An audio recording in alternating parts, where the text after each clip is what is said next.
Oh, it's not a picture. Yes. So guys, shoko rinoti ida mudzimai wako uchipedza kumuda ubva wada mudzimai wako. The moment waungonoti right panapa ndakupedza, then ubvodi yako wada mudzimai wako. Uchiramba uchingomuda Kunyaya dzemari. right, panyaya dzemari ndikuona madzimai nekusekerera kwaari kuita vanhu ava panyaya dzemari. Avapiwi mari shoma shoma, vanopiwa yakawanda.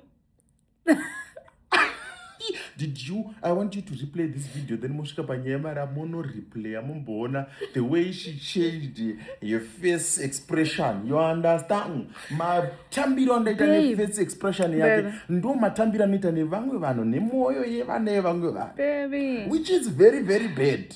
Kana mukadzi achitaura newe akakushedza mudai usaiginewe mukadzi wako kuti pakawanda.